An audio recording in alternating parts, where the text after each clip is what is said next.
श्रीमद् भगवद गीता अध्याय 10 श्लोक 9 संबंध। अब आगे के श्लोक में उन भक्तों का भजन किस रीति से होता है यह बताते हैं। मच्चित्ता मद्गत प्राणा बोधयन्ताः परस्परं कथयन्तश्च मां नित्यं तुष्यन्ति च रमन्ति च। मुझ में चित्त वाले, मुझ में प्राणों को अर्पण करने वाले भक्तजन आपस में मेरे गुण प्रभाव आदि को जानते हुए और उनका कथन करते हुए नित्य निरंतर संतुष्ट रहते हैं और मुझ में ही प्रेम करते हैं। व्याख्या करने जा रहे हैं। प्रातः स्मरणीय, प्रातः वंदनीय, परम श्रद्धेय, परम आदरणीय, भगवत तत्व प्रेम तत्व प्राप्त महापुरुष पूज्य महाराज श्री स्वामी राम सुखदास जी महाराज जी, उनके पावन चरणों में अनंत दंडवत नमन करते हुए उनके ग्रंथ साधक जीवनी से, उनके आशीर्वाद से व्याख्या करते हैं। व्याख्या शुरू करते हैं। व्याख्या। इस श्लोक में 6 बातें हैं। उनमें से मच्चित्तः और मद्गत प्राणः, ये 2 बातें स्वयं करने की है, अर्थात भक्त स्वयं स्वतंत्रता पूर्वक ऐसे बन जाते हैं। बोधयंता और कथयंता, ये 2 बातें आपस में मिलने पर होती हैं। तथा तुष्यंती और रमंती, ये 2 बातें फल रूप में होती हैं।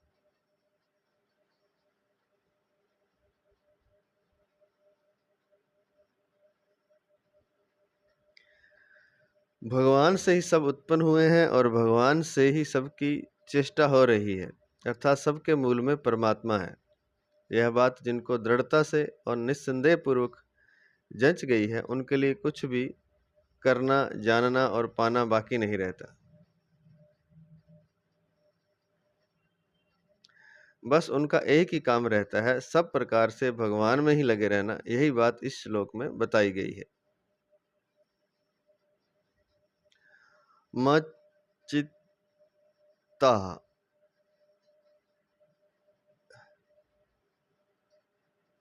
वे मेरे में चित्त वाले हैं।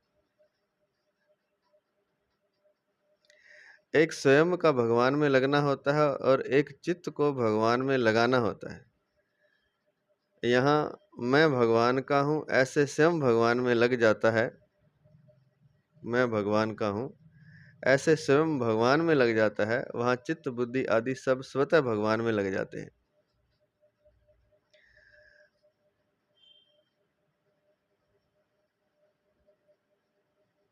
कारण कि कर्ता स्वयं के लगने पर कर्ण अर्थात मन बुद्धि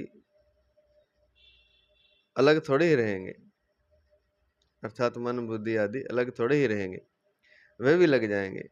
कर्णों के लगने पर तो कर्ता अलग रह सकता है, पर कर्ता के लगने पर कर्ण अलग नहीं रह सकते। यहाँ कर्ता रहेगा, वहीं कर्ण भी रहेंगे। कारण कि कर्ण कर्ता के ही अधीन होते हैं। कर्ता स्वयं जहाँ लगता है, कर्ण भी वहीं लगते हैं। जैसे कोई मनुष्य परमात्मा प्राप्ति के लिए सच्चे हृदय से साधक बन जाता है, तो साधन में उसका मन स्वतः लगता है। उसका मन साधन के सिवाय अन्य किसी कार्य में नहीं लगता, और जिस कार्य में लगता है वह कार्य भगवान का ही होता है। कारण कि स्वयं कर्ता के विपरीत मन बुद्धि आदि नहीं चलते, परंतु जहाँ स्वयं भगवान में नहीं लगता, प्रत्युत मैं तो संसारी हूँ, मैं तो गृहस्थ हूँ, इस प्रकार स्वयं को संसार में लगाकर चित्त को भगवान में लगाना चाहता है, उसका चित्त भगवान में निरंतर नहीं लगता। तात्पर्य कि स्वयं तो शरीरी बना रहे, तात्पर्य कि स्वयं तो संसारी बना रहे और चित्त को भगवान में लगाना चाहे, तो भगवान में चित्त लगाना असंभव सा है।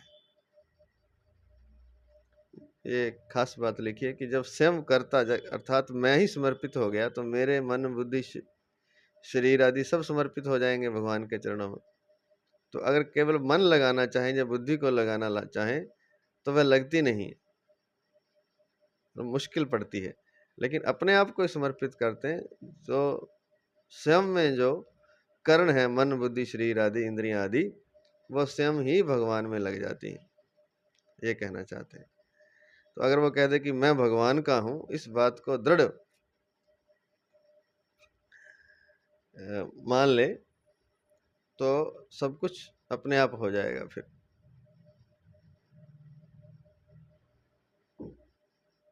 और यही बात यहाँ लिखी है कि सबके मूल में परमात्मा है, भगवान से ही सब उत्पन्न हुए हैं और भगवान से ही सबकी चेष्टा हो रही है। अर्थात जो हम कुछ कर रहे हैं, हमारी चेष्टा जो है भगवान की शक्ति से ही हो रही है, भगवान से ही हम उत्पन्न हुए। भगवान आज शक्ति छीन लें तो हमारा शरीर तो पड़ा रह जाएगा, चेष्टा हम कैसे कर पाएंगे। तो ये बात जो है, ये तीन बातें हैं कि सबके मूल में परमात्मा है, भगवान से ही सबकी चेष्टा हो रही है, भगवान से ही सब उत्पन्न हुए हैं। इस बात को दृढ़ता से निस्संदेह पूर्वक अगर मान ले कोई, तो उसके लिए कुछ भी करना जानना बाकी नहीं रहता। उसका एक ही काम रहता, सब प्रकार से भगवान में लगे रहना। यही बात इस श्लोक में बताई है। तो यही बात है कि जब स्वयं समर्पित हो जाएगा तो मन, बुद्धि, इंद्रियां, शरीर सब अपने आप भगवान में ही लग जाएंगे। अर्थात वो कुछ करेंगे, कोई कार्य करेंगे तो भी भगवान का होगा, जो भी वो करेंगे मन, बुद्धि, शरीर, इंद्रियों से, वो सब भगवान का ही होगा। तो एक तो ये है कि मैं भगवान का हूँ, ऐसा दृढ़ निश्चय हो जाए। और एक कहता है कि मैं तो संसारी हूँ, लेकिन क्या करूँ, भगवान की पूजा वगैरह भी करता हूँ। तो ये जो भाव है, मैं तो संसारी हूँ, ये हमें परमात्मा से दूर कर देता है। या मैं तो गृहस्थ हूँ।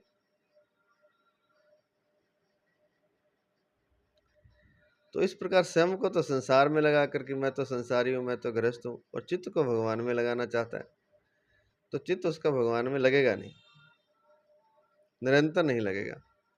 तात्पर्य है कि स्वयं तो संसारी बना रहे और चित्त को भगवान में लगाना चाहे, तो भगवान में चित्त लगना असंभव सा है। तो मैं संसारी हूँ, मैं गृहस्थ हूँ, इसकी जगह भाव बदल देना है कि मैं भगवान का हूँ। दूसरी बात, चित्त वहीं लगता है जहाँ प्रियता होती है, और प्रियता वहीं होती है जहाँ अपनापन होता है, आत्मीयता होती है। अपनापन होता है भगवान के साथ स्वयं का संबंध जोड़ने से। मैं केवल भगवान का हूँ और केवल भगवान ही मेरे हैं। शरीर संसार मेरा नहीं है, मेरे पर प्रभु का पूरा अधिकार है, इसलिए वे मेरे प्रति चाहे जैसा बर्ताव या विधान कर सकते हैं, परंतु मेरा प्रभु पर कोई अधिकार नहीं। अर्थात वे मेरे हैं, तो मैं जैसा चाहूं वे वैसा ही करें, ऐसा कोई अधिकार नहीं है। तो वे मेरे, लेकिन मेरा उन पर अधिकार नहीं, उनका मुझ पर पूरा अधिकार है। इस प्रकार जो स्वयं को भगवान का मान लेता, अपने आप को भगवान के अर्पित कर देता है, उसका चित्त स्वतः भगवान में लग जाता है। ऐसे भक्तों को ही यहाँ मच्चित्ता कहा गया है। मच्चित्ता कहा गया है। तो दोबारा से सुनने वाली बात है, बड़ी शानदार बात है। चित्त वहीं लगता है जहाँ प्रेम होता है, प्रियता होती है, अपनापन होता है, आत्मीयता होती है। और अपनापन कैसे होगा? भगवान के साथ संबंध जोड़ने से।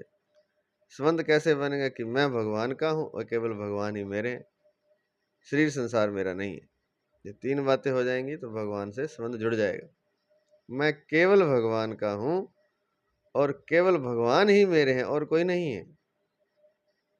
मैं भी किसी और का नहीं हूँ, मैं केवल भगवान का हूँ और केवल भगवान ही मेरे हैं। और तीसरी बात और कि शरीर संसार मेरा नहीं है, तो ना तो ये शरीर मेरा, ना संसार मेरा।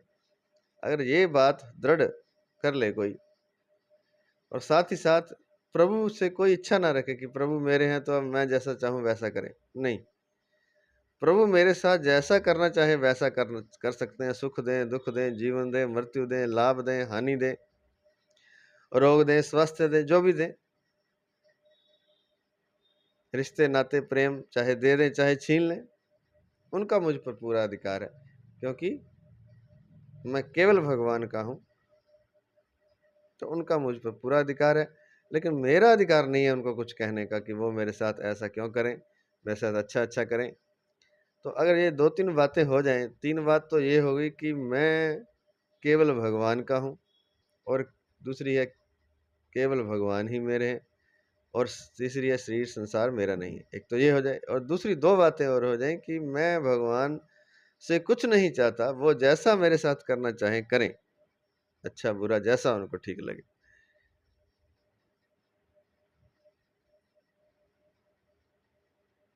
तो मेरा उन पर कोई अधिकार नहीं, उनका मुझ पर पूरा अधिकार है। तो इसलिए इस प्रकार जो स्वयं को भगवान का मान लेता है, अपने आप को भगवान के अर्पित कर देता है, भगवान के अधीन कर देता है, उसका चित्त स्वतः भगवान में लग जाता है। ऐसे भक्तों को ही यहाँ मच्चित्तः कहा गया है। यहाँ मच्चित्तः पद में चित्त के अंतर्गत ही मन है अर्थात मनोवृत्ति अलग नहीं है। गीता में चित्त और मन को एक भी कहा है और अलग अलग भी, जैसे भूमि रापो नलो वायु खम मनो बुद्धि रेव च, 7वें अध्याय का 4था श्लोक। यहाँ मन के अंतर्गत ही चित्त है। तो कई जगह गीता में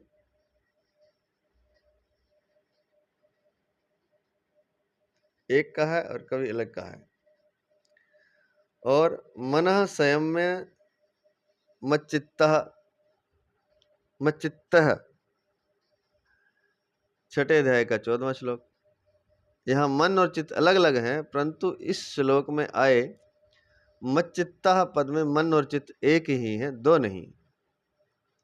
अगला पद मदगत प्राणः,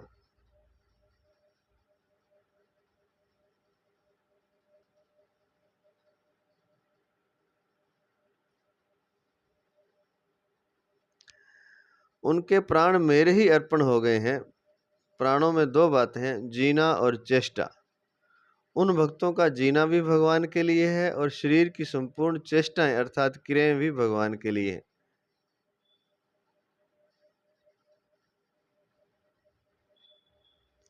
शरीर की जितनी क्रियाएं होती हैं उनमें प्राणों की मुख्यता होती है। उन भक्तों की यज्ञ अनुष्ठान आदि, शास्त्रीय भजन ध्यान, कथा कीर्तन आदि भगवत संबंधी, खाना पीना आदि शारीरिक, खेती व्यापार आदि जीविका संबंधी, सेवा आदि सामाजिक, आदि आदि जितनी क्रियाएं होती हैं वे सब भगवान के लिए ही होती हैं।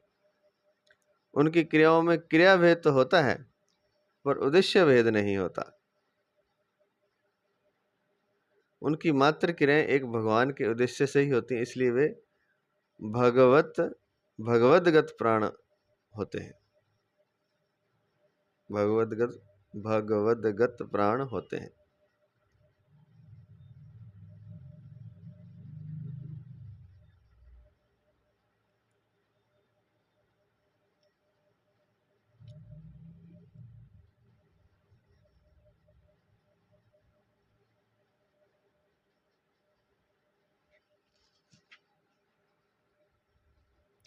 जैसे गोपिकाओं ने गोपी गीत में भगवान से कहा है कि हमने अपने प्राणों को आप में अर्पण कर दिया है। त्वयि धृतासवः, श्रीमद् भागवत 10:31-1। ऐसे ही भक्तों के प्राण केवल भगवान में रहते हैं। उनका जितना भगवान से अपनापन है उतना अपने प्राणों से नहीं। हर एक प्राणी में किसी भी अवस्था में मेरे प्राण न छूटे, इस तरह जीने की इच्छा रहती है। यह प्राणों का मोह है, स्नेह है। परंतु भगवान के भक्तों का प्राणों में मोह नहीं रहता। उनमें हम जीते रहें या इच्छा नहीं होती और मरने का भय भी नहीं होता। उनको न जीने से मतलब रहता है और न मरने से। उनको तो केवल भगवान से मतलब रहता है, कारण कि वे इस बात को अच्छी तरह से जान जाते हैं कि मरने से तो प्राणों का ही वियोग होता है, भगवान से तो कभी वियोग होता ही नहीं। मरने से तो प्राणों का ही वियोग होता है, भगवान से तो कभी वियोग होता ही नहीं। प्राणों के साथ हमारा संबंध नहीं है, पर भगवान के साथ हमारा स्वतः सिद्ध घनिष्ठ संबंध है। प्राण प्रकृति के कार्य हैं और हम स्वयं भगवान के अंश हैं। ऐसे मदगत प्राण होने के लिए साधक का सबसे पहले यह उद्देश्य बनना चाहिए कि हमें तो भगवत प्राप्ति ही करनी है। संसारिक चीजें प्राप्त हों या ना हो, हम स्वस्थ रहें या बीमार, हमारा आदर हो या निरादर, हमें सुख मिले या दुख, इनसे हमारा कोई मतलब नहीं। हमारा मतलब तो केवल भगवान से है। ऐसा दृढ़ उद्देश्य बनने पर साधक भगवदगत प्राण हो जाएगा, अर्थात भगवान में प्राणों को अर्पण करने वाला हो जाएगा। अगला पद है बोधयन्तः परस्परम।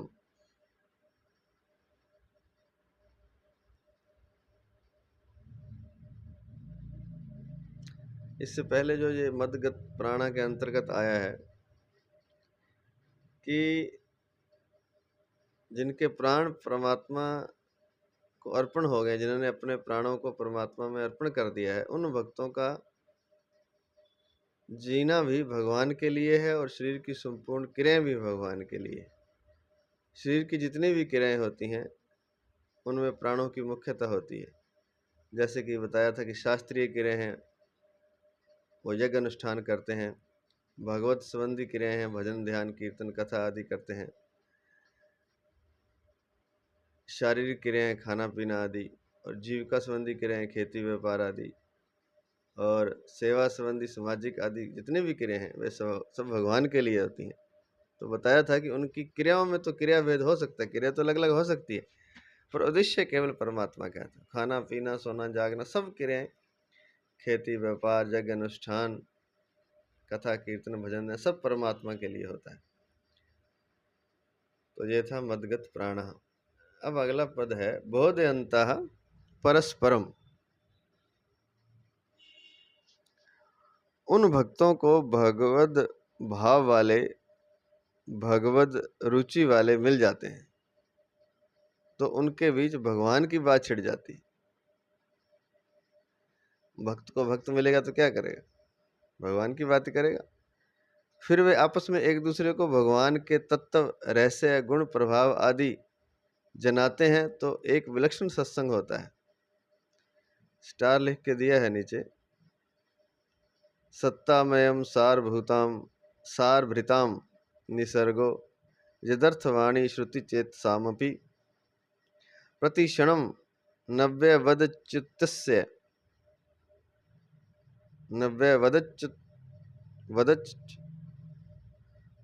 नव्यवदच्युतस्य यत् स्त्रिया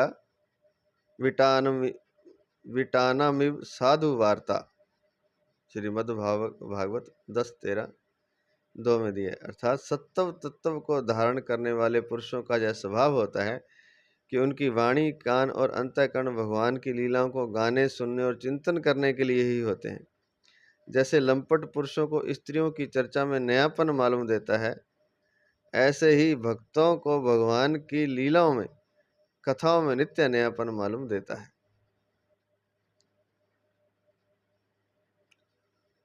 तो दोनों जब मिलते हैं भक्त, एक दूसरे से भगवान के तत्व रहस्य गुण प्रभाव आदि जानते हैं तो एक विलक्षण सत्संग होता है। जब वे आपस में भावपूर्वक बातें करते हैं तब उनके भीतर भगवत संबंधी विलक्षण विलक्षण बातें स्वतः आने लगती हैं। जैसे दीपक के नीचे अंधेरा रहता है, पर दो दीपक एक दूसरे के सामने रख दें तो दोनों दीपकों के नीचे का अंधेरा दूर हो जाता है। ऐसे ही जब दो भगवत भक्त एक साथ मिलते हैं और आपस में भगवत संबंधी बातें चल पड़ती हैं, तब किसी के मन में किसी तरह का भगवत संबंधी विलक्षण भाव पैदा होता है तो वह उसे प्रकट कर देता है, तथा दूसरे के मन में और तरह का भाव पैदा होता है तो वह भी उसे प्रकट कर देता है। इस प्रकार आदान प्रदान करने से उनमें नए नए भाव प्रकट होते रहते हैं, परंतु अकेले में भगवान का चिंतन करने से उतने भाव प्रकट नहीं होते। अगर भाव प्रकट हो भी जाएं तो अकेले अपने पास ही रहते हैं, उनका आदान प्रदान नहीं होता। तो ये हो गया बोधयन्ता परस्परम,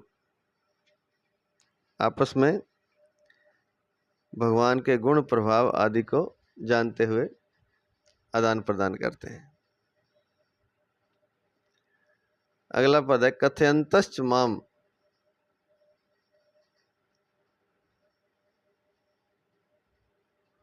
उनको भगवान की कथा लीला सुनने वाला कोई भगवत भक्त मिल जाता है तो वे भगवान की कथा लीला कहना शुरू कर देते हैं। जैसे सनकादि चारों भगवान की कथा कहते हैं और सुनते हैं, उनमें कोई एक वक्ता बन जाता है और 3 श्रोता बन जाते हैं। ऐसे ही भगवान के प्रेमी भक्तों को कोई सुनने वाला मिल जाता है तो वे उसको भगवान की कथा, गुण, प्रभाव, रहस्य आदि सुनाते हैं, और कोई सुनने वाला मिल जाता है तो वे स्वयं और कोई सुनाने वाला मिल जाता है तो वे स्वयं सुनने लग जाते हैं। परंतु उनमें सुनाते समय वक्ता बनने का अभिमान नहीं होता और सुनते समय श्रोता बनने की लज्जा नहीं होती। अगला पद है नित्यम तुष्यन्ति च।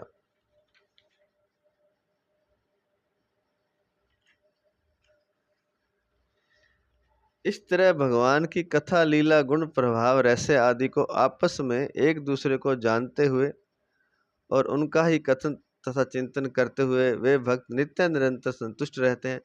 तात्पर्य है कि उनकी संतुष्टि का कारण भगवान के सिवाय दूसरा कोई नहीं रहता, केवल भगवान ही रहते हैं। नित्यम तुष्यन्ति च,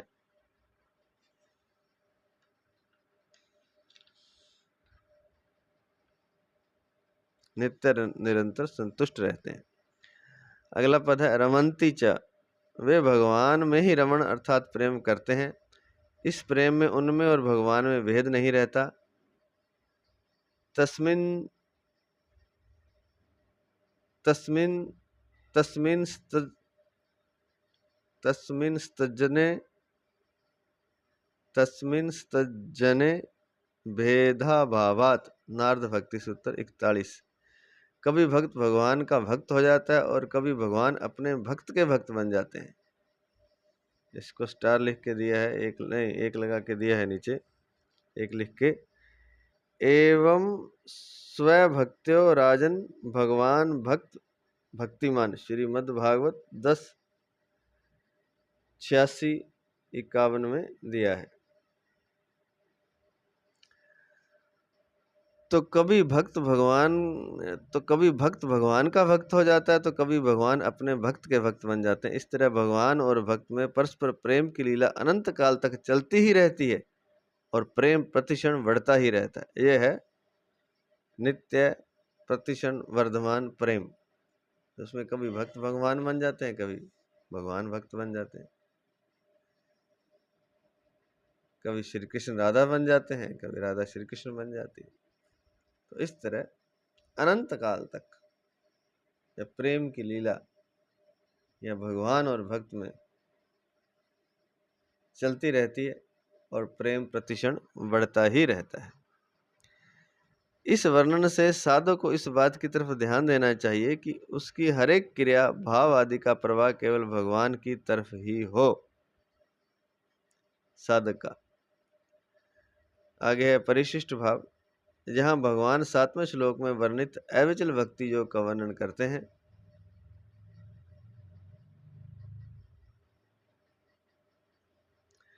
भगवान के भक्तों का चित्त एक भगवान को छोड़कर कहीं नहीं जाता। उनकी दृष्टि में जब एक भगवान के सिवाय कुछ है ही नहीं तो फिर उनका चित्त कहाँ जाएगा, कैसे जाएगा और क्यों जाएगा।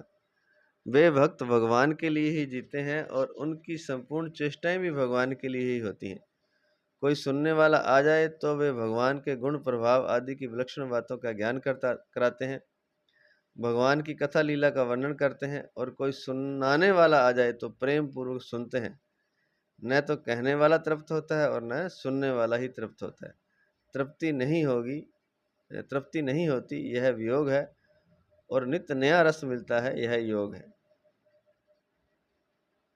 बहुत ही खास बात बता रहे हैं कि तृप्ति नहीं होती सुनने सुनाने में, यह तो वियोग है, और नित्य नया रस मिलता है, यह योग है। इस वियोग और योग के कारण प्रेम प्रतिक्षण वर्धमान होता है।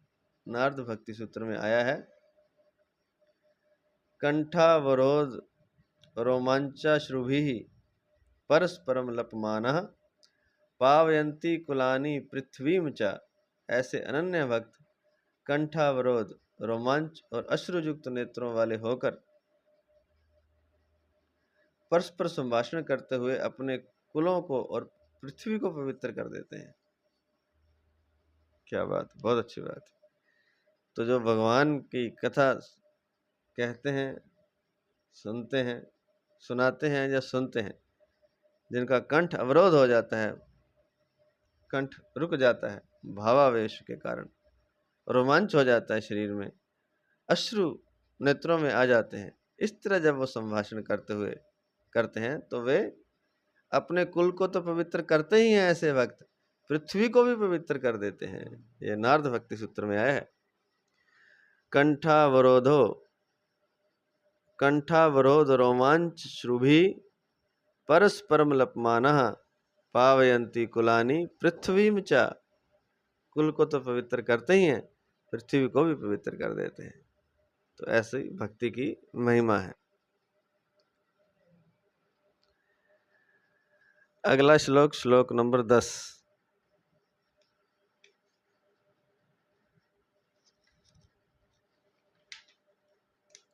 संबंध।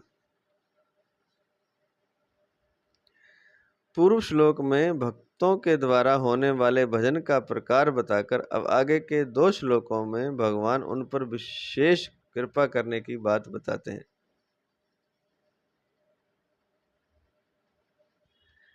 तेषां सततयुक्तानां भजतां प्रीतिपूर्वकं ददामि बुद्धियोगं तं येन मापुपयान्ति ते।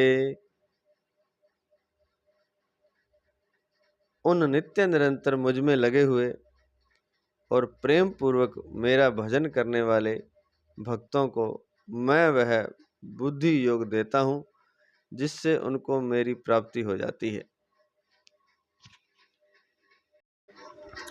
व्याख्या। भगवानिष्ठ भक्त भगवान को छोड़कर ना तो समता चाहते हैं, न तत्व ज्ञान चाहते हैं और न और ही कुछ चाहते हैं। ये और भी शानदार बात लिखी है, 2 लिख के दिया है नीचे। न पारमेष्ठ्यम न महेंद्र धिणयम न महेंद्र धिष्णयम न पारमेष्ठ्यम न महेंद्र धिष्णयम न सार्वभौमम न रसाधिपत्यम न योग सिद्धिर पुनर्भवम वा मया अर्पिता तमेच्छति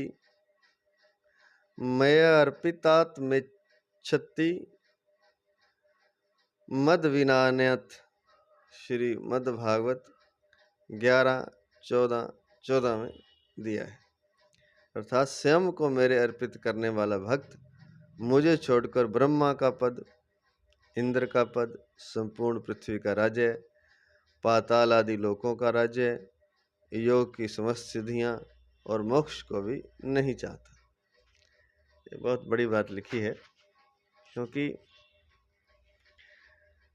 अब ये लिखा है कि जो भगवानिष्ठ भक्त होता है, भगवान को छोड़कर न तो समता चाहते, हालांकि समता को बहुत बड़ा योग बताया गया, समत्वम योग उच्यते, श्रेष्ठ योग है समता, सम हो जाना।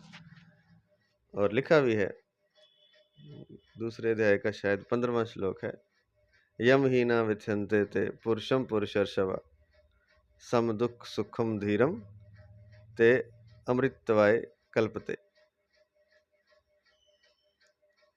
अमृत के अधिकारी होते हैं जो समता को प्राप्त हो जाते हैं।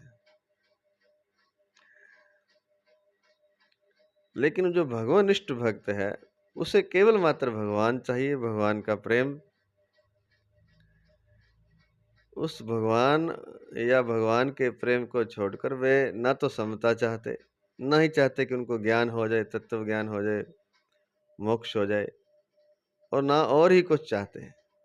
तो वो तीनों चीज़ें नहीं चाहते, तीनों चीज़ें नहीं चाहते, ना समता चाहते, ना तत्व ज्ञान चाहते और ना कुछ और चाहते। तो उसी को जहाँ लिखा है, स्वयं को मेरे अर्पित करने वाला भक्त मुझे छोड़कर और कुछ मतलब ब्रह्मा का पद, इंद्र का पद, संपूर्ण पृथ्वी का राज्य, पताला की लोकों का राज्य, योगों की समस्त सिद्धियां, इनमें से कुछ नहीं चाहते। और तत्व ज्ञान और समता भी नहीं चाहते, तो मोक्ष को भी नहीं चाहते।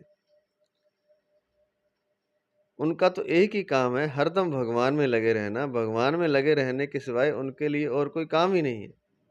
अब सारा का सारा काम, सारी जिम्मेवारी भगवान की ही है, अर्थात उन भक्तों से जो कुछ कराना है, उनको जो कुछ देना है आदि सब काम भगवान का ही रह जाता है।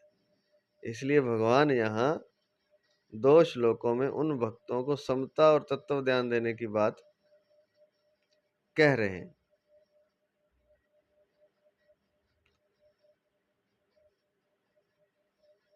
तो उनको भगवान समता और तत्व ज्ञान दे देते हैं, जो केवल भगवान में ही लगे हुए हैं। और जो भगवान उनसे करवाएं वो अपने आप करवा लें, उनको कुछ नहीं करना। तो अब सारा का सारा काम, सारी की सारी जिम्मेवारी भगवान की ही है, अर्थात उन भक्तों से जो कुछ कराना है, उनको जो कुछ देना है आदि सब काम भगवान का ही रह जाता है।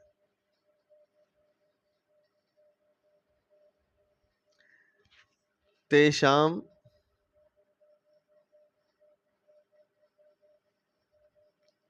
सतत युक्ता नाम, 9वें श्लोक के अनुसार जो भगवान में ही चित्त और प्राण वाले हैं, भगवान के गुण, प्रभाव, लीला, रहस्य आदि को आपस में एक दूसरे को जानते हुए तथा आपस में एक दूसरे को जनाते हुए तथा भगवान के नाम गुणों का कथन करते हुए नित्य निरंतर भगवान में ही संतुष्ट रहते हैं और भगवान में ही प्रेम करते हैं, ऐसे नित्य निरंतर भगवान में लगे हुए भक्तों के लिए यहाँ सतत युक्ता नाम पद आया है।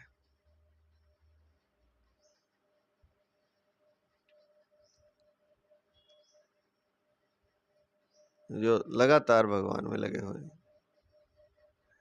अगला पद है भजताम प्रीति पूर्वकम, वे भक्त ना ज्ञान चाहते ना वैराग्य। जब वे परमार्थिक ज्ञान वैराग्य आदि भी नहीं चाहते तो फिर संसारिक भोग तथा अष्ट सिद्धि और नव निधि चाह ही कैसे सकते हैं। कि उनको परमार्थिक ज्ञान ही नहीं चाहिए, ना वैराग्य चाहिए, तो वो संसारिक भोग तो फिर किस लिए चाहते हैं। अष्ट सिद्धि और नवनिधि तो कैसे चाहेंगे। उनकी दृष्टि इन वस्तुओं की तरफ जाती ही नहीं। उनके हृदय में सिद्धि आदि का कोई आदर नहीं होता और कोई मूल्य नहीं होता। वे तो केवल भगवान को अपना मानते हुए प्रेम पूर्वक स्वभाव ही भगवान के भजन में लगे रहते हैं। उनका किसी भी वस्तु व्यक्ति आदि से किसी तरह का कोई संबंध नहीं रहता। ना किसी वस्तु से, ना किसी व्यक्ति से कोई संबंध नहीं होता उनका, जैसे मीरा की तरह हो जाते हैं। उनका भजन भक्ति यही है कि हरदम भगवान में लगे रहना। भगवान की प्रीति में वे इतने मस्त रहते हैं कि उनके भीतर स्वप्न में भी भगवान के सिवाय अन्य किसी की इच्छा जागृत नहीं होती। दिन की तो छोड़ो, स्वप्न में भी उनके अंदर किसी अन्य वस्तु व्यक्ति पदार्थ की इच्छा जागृत नहीं होती भगवान को छोड़ करके। ददामी बुद्धिर योगम तम, किसी वस्तु व्यक्ति घटना परिस्थिति आदि के संयोग वियोग से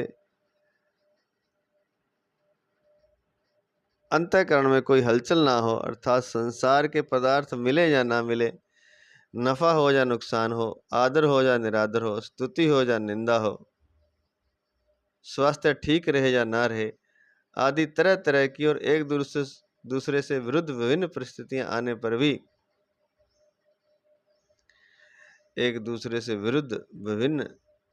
आने पर भी उनमें एक रूप सम रह सके, ऐसा बुद्धि योग अथवा समता मैं उन भक्तों को दे देता हूँ।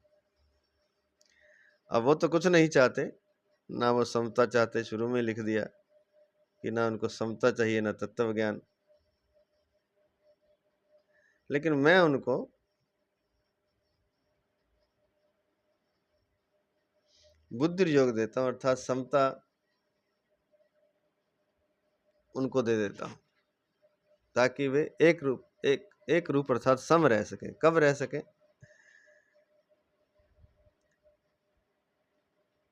ददामी बुद्धिर योगम तम, किसी वस्तु व्यक्ति घटना परिस्थिति आदि के संयोग वियोग से, अगर वो भक्त जो है उसको कोई वस्तु या व्यक्ति या घटना या परिस्थिति का संयोग होता है या वियोग होता है, तो उनके अंतःकरण में हलचल ना हो, अर्थात संसार के पदार्थ मिले या ना मिले, नफा हो या नुकसान हो, आदर हो या निरादर हो, स्तुति हो या निंदा हो, स्वास्थ्य ठीक रहे या ना रहे, आदि तरह तरह की और एक दूसरे के विरुद्ध विभिन्न परिस्थितियां आने पर भी वे उनमें एक रूप रह सकें, ऐसा बुद्धि योग समता मैं उन भक्तों को अपनी तरफ से दे देता हूँ। ददामी का तात्पर्य है कि वे बुद्धि योग को अपना नहीं मानते, वे बुद्धि योग को अपना नहीं मानते, प्रस्तुत भगवान का दिया हुआ ही मानते हैं। इसलिए बुद्धि योग को लेकर उनको अपने में कोई विशेषता नहीं मालूम देती।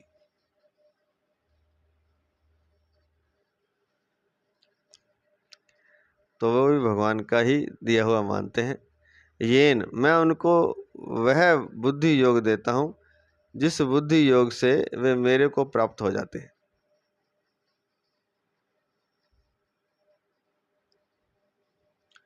मामू पयंती ते,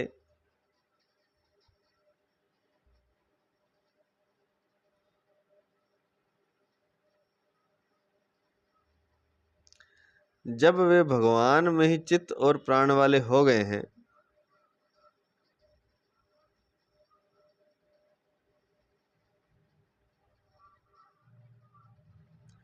और आप और भगवान में ही संतुष्ट रहते हैं तथा भगवान में ही प्रेम करते हैं, तो उनके लिए अब भगवान को प्राप्त होना क्या बाकी रहा, जिससे कि भगवान को यह कहना पड़ रहा है कि वे मेरे को प्राप्त हो जाते हैं। मेरे को प्राप्त हो जाने का तात्पर्य है कि वे प्रेमी भक्त अपने में जो कमी मानते हैं वह कमी उनमें नहीं रहती, अर्थात उन्हें पूर्णता का अनुभव हो जाता है। परिशिष्ट भाव, जब तक राग द्वेष अर्थात विषमता है तब तक संसार ही दिखता है, भगवान नहीं दिखते। भगवान द्वंद्व अतीत है। जब तक राग द्वेष रूप द्वंद्व रहता है तब तक दो चीजें दिखती हैं, एक चीज नहीं दिखती। जब राग द्वेष मिट जाते हैं तब भगवान के सिवाय कुछ नहीं दिखता। तात्पर्य है कि राग द्वेष मिटने पर अर्थात समता आने पर सब कुछ भगवान ही है ऐसा अनुभव हो जाता है। इसलिए भगवान अपने भक्तों को समता देते हैं। समता ही बुद्धि योग अर्थात कर्म योग है। समत्वम योग उच्चते, गीता दूसरे अध्याय का 48वां श्लोक। गीता में कर्म योग को बुद्धि योग नाम से कहा गया है। जैसे दूरेण हवेरणम दूरेण हैवरम कर्म बुद्धि योगा धनंजया, बुद्धि योगा धनंजया दूसरे अध्याय का 49वां श्लोक। बुद्धि योग मुपाश्रित्य मच्चित्तः सततम भवा 18वें अध्याय का 57वां श्लोक। बुद्धि योग प्राप्त होने पर भक्त दूसरे के दुख से दुखी होकर उसको सुख पहुंचाने की चेष्टा करता है। एक चिंतन करते हैं और एक चिंतन होता है। जो चिंतन भजन करते हैं वह नकली अर्थात कृत्रिम होता है, और जो स्वतः होता है वह असली होता है। किया जाने वाला चिंतन निरंतर नहीं रहता, किए जाने वाला चिंतन निरंतर नहीं रहता, पर होने वाला चिंतन श्वास की तरह निरंतर होता है, उसमें अंतर नहीं पड़ता। सतत युक्ता ना उसमें अंतर नहीं पड़ता। सतत युक्ता नाम, शरीर में प्रियता आसक्ति होने से भगवान का चिंतन करना पड़ता है और शरीर का चिंतन स्वतः होता है।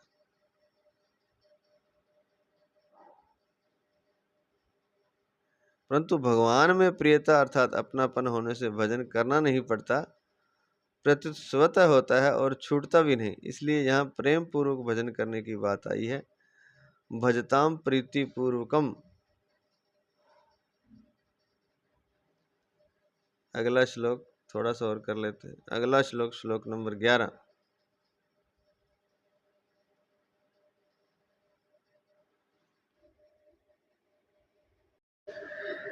तेषामेवानुकम्पार्थं हम ज्ञानजं तमः नाश्याम्यात्मं भावस्थो ज्ञान दीपेन भास्वता। उन भक्तों पर कृपा करके, उन भक्तों पर कृपा करने के लिए ही उनके स्वरूप अर्थात होनेपन में रहने वाला मैं उनके अज्ञानजन्य अंधकार को ददीप्यमान ज्ञान रूप दीपक के द्वारा नष्ट कर देता हूँ। व्याख्या। तेषामेवानुकंपार्थम हम ज्ञानजम तमा। उन भक्तों के हृदय में कुछ भी संसारिक इच्छा नहीं होती। इतना ही नहीं, उनके भीतर मुझे छोड़कर मुक्ति तक की भी इच्छा नहीं होती। इसको एक लिख के दिया है नीचे, एक सालोक्य, सारिष्ट, सामीप्य, सारूप्य, एकत्वमप्युत, दीयमानं न गृह्णन्ति, विना मत सेवनम जनः। श्रीमद्भागवत 3:29-13। अर्थात मेरे प्रेमी भक्तगण मेरी सेवा को छोड़कर सालोक्य, सार्ष्टी, सामीप्य, सारूप्य और सायुज्य इन पांच प्रकार की मुक्तियों को देने पर भी नहीं लेते। अभिप्राय है कि वे न तो सांसारिक चीजें चाहते हैं और न परमार्थिक चीजें। मुक्ति, तत्व बोध आदि ही न परमार्थिक चीजें अर्थात मुक्ति, तत्वबोध आदि नहीं चाहते, न परमार्थिक चीजें ही चाहते हैं। वे तो केवल प्रेम से मेरा भजन ही करते हैं। उनके इस निष्काम भाव और प्रेम पूर्वक भजन करने को देखकर मेरा हृदय द्रवित हो जाता है। मैं चाहता हूं कि मेरे द्वारा उनकी कुछ सेवा बन जाए, वे मेरे से कुछ ले लें, परंतु वे मेरे से कुछ लेते ही नहीं। तो द्रवित हृदय होने के कारण केवल उन पर कृपा करने के लिए कृपा परवश होकर मैं उनके अज्ञानजन्य अंधकार को दूर कर देता हूँ। मेरे द्रवित हृदय होने का कारण यह है कि मेरे भक्तों में किसी प्रकार की किंचन मात्र भी कमी ना रहे। तो वे तो कुछ नहीं चाहते, भगवान कहते हैं, लेकिन मैं उनका जो अज्ञानजन्य अंधकार है वो मेरे द्रवित हृदय के कारण मैं कृपा करके वो दूर कर देता हूँ, ताकि मैं चाहता हूँ कि मेरे भक्त में किसी प्रकार की किंचन मात्र कमी ना रहे। वो तो कुछ नहीं चाहते मेरी भक्ति के अलावा, लेकिन मैं उनका जो अज्ञानजन्य अंधकार है उसे दूर कर देता हूँ। अज्ञानजन्य अंधकार को ददीप्यमान ज्ञान रूप दीपक के द्वारा नष्ट कर देता हूँ। श्लोक में लिखा है। अगला है आत्म भावस्थ। मनुष्य अपना जो होनापन मानते हैं कि मैं हूँ, तो यह होनापन प्राय प्रकृति अर्थात शरीर के साथ संबंध जोड़कर ही मानते हैं। अर्थात तादात्म्य के कारण शरीर के बदलने में अपना बदलना मानते हैं। जैसे मैं बालक हूँ, मैं जवान हूँ, मैं बलवान हूँ, मैं निर्बल हूँ इत्यादि। परंतु इन विशेषणों को छोड़कर तत्व की दृष्टि से इन प्राणियों को अपना जो होनापन है वह प्रकृति से रहित है। इसी होनापन में सदा रहने वाले प्रभु के लिए यहाँ आत्म भावस्थ पद आया है।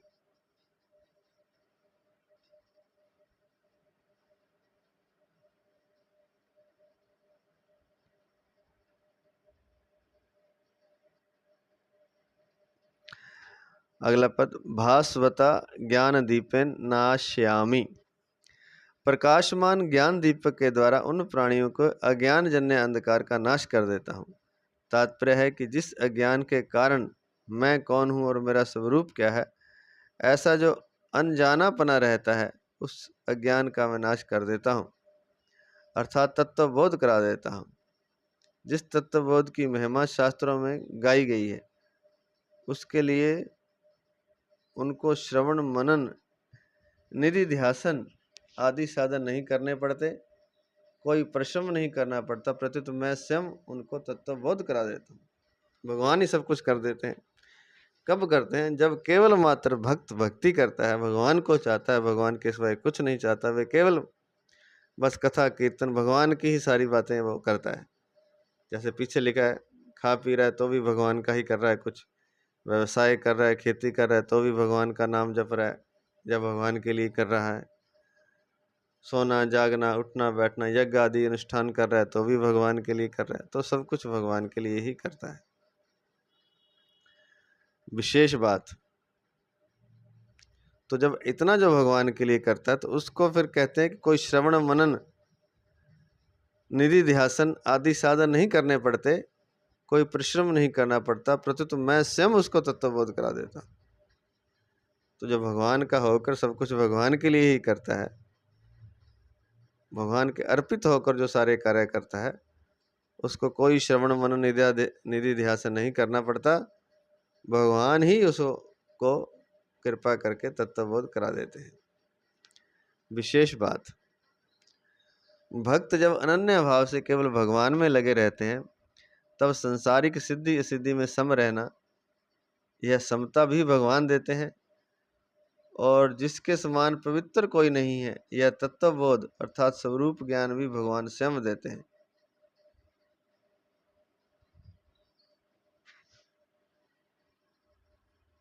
भगवान के स्वयं देने का तात्पर्य है कि भक्तों को इनके लिए इच्छा और प्रयत्न नहीं करना पड़ता, प्रत्युत भगवत कृपा से उनमें समता स्वतः आ जाती है, उनको तत्वबोध स्वतः हो जाता है।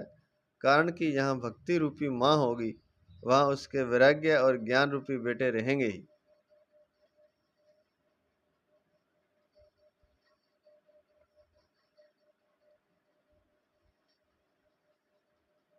इसलिए भक्ति के आने पर समता अर्थात संसार से वैराग्य और अपने स्वरूप का बोध, ये दोनों स्वतः आ जाते हैं। इसलिए भक्ति के आने पर समता अर्थात संसार से वैराग्य और अपने स्वरूप का बोध, ये दोनों स्वतः आ जाते हैं। इसका तात्पर्य है कि जो साधन जन्य पूर्णता होती है, उसकी अपेक्षा भगवान द्वारा की हुई पूर्णता बहुत विलक्षण होती है। इसमें अपूर्णता की गंध भी नहीं रहती। तो एक तो साधना से परमात्मा को पाते हैं, एक भगवान प्रसन्न होकर के देते हैं, तो वो अलग बात है। भगवान द्वारा दी हुई पूर्णता बहुत विलक्षण होती है, इसमें अपूर्णता की गंध भी नहीं रहती। जैसे भगवान अनन्य भाव से भजन करने वाले भक्तों का योगक्षेम वहन करते हैं, गीता 9वें अध्याय का 22वां श्लोक। ऐसे ही जो केवल भगवान के ही प्राण हैं, ऐसे प्रेमी भक्तों को उनके न चाहने पर भी और उनके लिए कुछ भी बाकी न रहने पर भी भगवान समता और तत्वबोध देते हैं। यह सब देने पर भी भगवान उन भक्तों के ऋणी ही बने रहते हैं। भागवत में भगवान ने गोपियों के लिए कहा है कि मेरे साथ सर्वदा निर्दोष अनिंद्य संबंध जोड़ने वाली गोपियों का मेरे पर जो एहसान है, ऋण है, उसको मैं देवताओं के समान लंबी आयु पाकर भी नहीं चुका सकता। कारण कि बड़े बड़े ऋषि मुनि त्यागी आदि भी घर की जिस अपनापन रूपी बेड़ियों को सुगमता से नहीं तोड़ पाते, उनको उन्होंने तोड़ डाला, अर्थात गोपियों ने तोड़ डाला। इसको 2 लिख के दिया है नीचे। अस विचारी हरि भक्त सयाने, मुक्ति निरादर भक्ति लुभाने। मानस 7 119 4 में दिया है।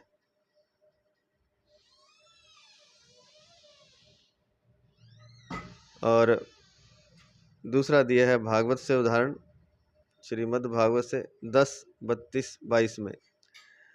न पारे हम निर्वद्य संयुजाम स्व साधु कृत्यम विबुधायु शापी व या माँ भजन दुर्जर ग्रह श्रृंखला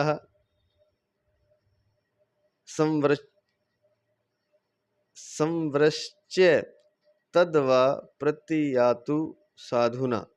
अर्थात जो पहले ही लिख दिया इसका अर्थ कि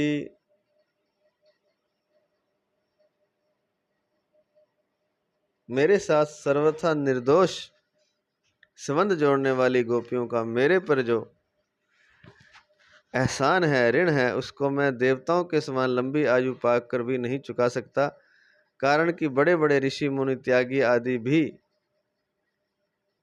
घर की जिस अपनापन रूपी बेड़ी को सुगमता से नहीं तोड़ पाते, उनको उन्होंने तोड़ डाला है। भक्त भगवान के भजन में इतने तल्लीन रहते हैं कि उनको जब पता ही नहीं रहता कि हमारे में समता आई है, हमें स्वरूप का बोध हुआ है। अगर कभी पता लग भी जाता है तो वे आश्चर्य करते हैं कि ये समता और बोध कहाँ से आए। वे अपने में कोई विशेषता न दिखे, इसके लिए भगवान से प्रार्थना करते हैं कि हे नाथ, आप समता बोध ही नहीं, दुनिया के उद्धार का अधिकार भी दे दें, तो भी मेरे को कुछ मालूम नहीं होना चाहिए कि मेरे में यह विशेषता है। मैं केवल आपके भजन चिंतन में ही लगा रहूं। यह है पूर्ण शरणागति, पूर्ण निष्कामता। निष्कामता की मतलब कामना की गंध भी नहीं, गंध की भी गंध नहीं है। कुछ भी नहीं चाहिए, कुछ दे दे तो भी नहीं चाहिए, और दे दे तो पता ही ना चले, मैं तो केवल भजन चिंतन में लगा रहूं। तो ऐसा जो भक्त होता है उसकी तो क्या बात करनी। फिर भगवान उसके लिए कह ही दिया, जैसे गोपियों के लिए कहा है कि उसका जो ऋण है मैं चुका नहीं सकता। देवताओं की आयु लेकर भी मैं उनके लिए कुछ करता रहूं तो भी मैं उनका ऋण नहीं चुका सकता। क्योंकि जिस अपनेपन को, जिस संसार से जो मोह होता है, पुत्र पति आदि से, पत्नी आदि से, परिवार से, उसको ऋषि मुनि तोड़ नहीं पाते, वो गोपियों ने तोड़ दिया और केवल मात्र मेरे प्राण हो गई। परिशिष्ट भाव। यद्यपि कर्म योग तथा ज्ञान योग दोनों साधन है और भक्ति योग साध्य है। कर्म योग और ज्ञान योग तो साधन है, इसके द्वारा परमात्मा को पाया जाता है, अर्थात लक्ष्य को प्राप्त करने के लिए ये दोनों साधन है। लेकिन भक्ति योग जो है वो साध्य है। तथापि भगवान अपने, जिसको पाना है वो भक्ति योग ही है उसको, तथापि भगवान अपने भक्तों को कर्म योग भी दे देते हैं। ददामी बुद्धि योगम तम। भक्तों को जो भक्त है उसको कर्म योग भी दे देते हैं। ददामी बुद्धि योगम तम, क्योंकि बुद्धि योग को ही कर्म योग कहा है। और ज्ञान योग भी दे देते हैं। ज्ञान दीपेन भास्वता। अपरा और परा दोनों प्रकृतियां भगवान की ही हैं, इसलिए भगवान कृपा करके अपने भक्त को अपरा की प्रधानता से होने वाला कर्मयोग और परा की प्रधानता से होने वाला ज्ञान योग दोनों प्रदान करते हैं। अतः भक्त को कर्मयोग का प्रापणीय तत्व निष्काम भाव और ज्ञान योग का प्रापणीय तत्व स्वरूप बोध दोनों ही सुगमता से प्राप्त हो जाते हैं। कर्मयोग प्राप्त होने पर भक्त के द्वारा संसार का उपकार होता है और ज्ञान योग प्राप्त होने पर भक्त का देह अभिमान दूर हो जाता है। तो ये भक्त को अपने आप ही मिल जाते हैं, जिसके लिए बड़ी मेहनत करनी पड़ती है। ये बड़ा सार बात बताई है इस श्लोक में कि भक्ति योग जो है वो साध्य है, क्या कर्म योग और ज्ञान योग साधन है, और भक्ति योग वाला जो साधक है, अर्थात जो भक्ति योगी है या भक्त है भगवान का, उसको भगवान दोनों ही दे देते हैं। ज्ञान योग भी दे देते हैं, कर्म योग भी दे देते हैं, अर्थात निष्काम भाव और स्वरूप बोध दोनों उसे सुगमता से प्राप्त हो जाते हैं। भक्त भगवान के चिंतन में प्रेम में ही संतुष्ट और मगन रहता है। उसको न तो अपने में कोई कमी दिखती है और न कुछ पाने की आवश्यकता प्रतीत होती है। जैसे बालक सर्वथा माँ के ही आश्रित रहता है, तो उसकी दृष्टि अपनी कमियों की तरफ जाती ही नहीं।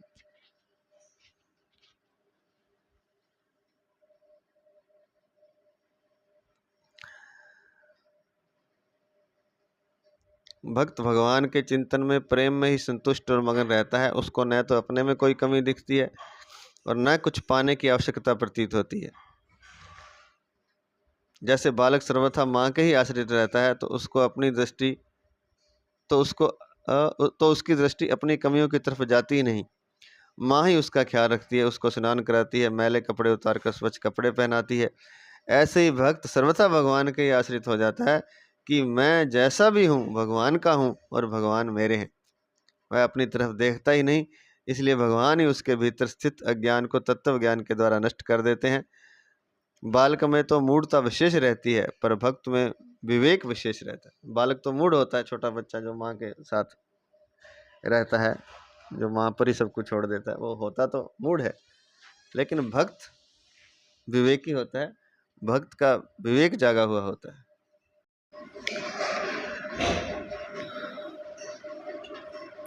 तो बालक में तो मूढ़ता विशेष रहती है, पर भक्त में विवेक विशेष रहता है। भक्त का खास कर्तव्य है भगवान को अपना मानना। भक्त अपने कर्तव्य का पालन करता है तो भगवान भी अपने कर्तव्य का पालन करते हैं और उसके बिना मांगे बिना चाहे अपनी तरफ से कर्म योग और ज्ञान योग दोनों की समर्थ्य प्रदान कर देते हैं, जिससे उसमें किसी प्रकार की कमी ना रहे। कर्म योग में शांत रस, ज्ञान योग में अखंड रस और भक्ति योग में अनंत रस है। शांत रस और अखंड रस में अनंत रस नहीं है, पर अनंत रस में शांत रस भी है और अखंड रस भी है। तो कर्म योग से तो व्यक्ति शांत होता है, ज्ञान योग से उस रस को प्राप्त कर लेता है और भक्ति योग में अनंत रस अर्थात नित्य वर्धमान, प्रतिक्षण वर्धमान प्रेम और रस को प्राप्त करता है। कर्म योग और ज्ञान योग लौकिक साधन है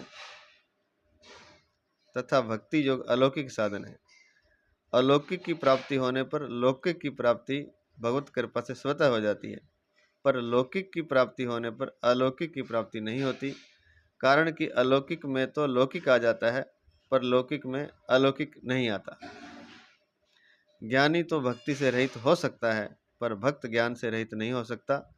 इसको एक लिख के दिया है नीचे, मम दर्शन फल परम अनुपा, जीव पाव निज सहज स्वरूपा। मानस अरण्यकांड 36:5 में दिया कि मेरा जिसको दर्शन हो जाता है तो उसको अपने स्वरूप का ज्ञान तो हो ही जाता है। तो वही बात लिखी है कि ज्ञानी तो भक्ति से रहित हो सकता है, पर भक्त ज्ञान से रहित नहीं हो सकता। गोपियों ने श्रुतियों का अध्ययन भी नहीं किया था, ज्ञानी महापुरुषों का संग भी नहीं किया था और व्रत तप आदि भी नहीं किए थे। इसको 2 लिख के दिया है नीचे, ते नाधीत श्रुति गणा नोपासित महत्तमः, अव्रतात पतत पसः सत्संगान मामु पागतः। श्रीमद्भागवत 11:12-7 में दिया है। अर्थात उन्होंने न तो वेदों का अध्ययन किया था और न विधि पूर्वक महापुरुषों की उपासना ही की थी। इसी प्रकार उन्होंने कृत चंद्रायण आदि व्रत और कोई तपस्या भी नहीं की थी। बस केवल सत्संग अर्थात प्रेम के प्रभाव से ही वे मुझे प्राप्त हो गए।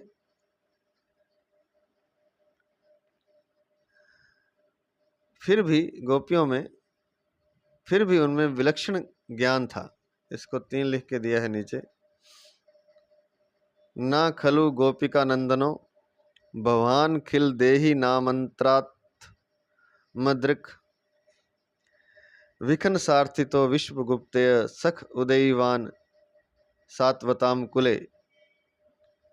श्रीमद्भागवत 10:31-4 में गोपियां कहती हैं कि हे सखे, आप निश्चय ही केवल यशोदा के पुत्र ही नहीं हैं, प्रत्युत संपूर्ण प्राणियों की अंतरात्मा के साक्षी हैं।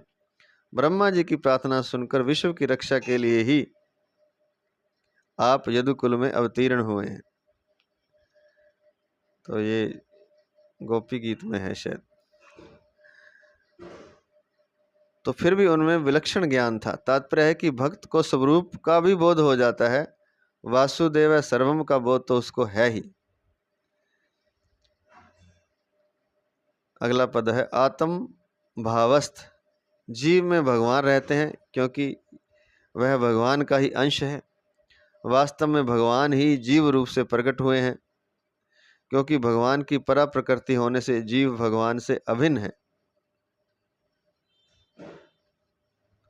उपनिषद में आया है कि शरीरों की रचना करके भगवान आप ही उसमें प्रविष्ट हो गए। तत्सृष्टवा तदेवानुप्राविशत, तैत्तिरीय उपनिषद 2:6 में आया है। तो आज इतना ही। जय श्री कृष्ण, जय श्री कृष्ण, जय श्री कृष्ण।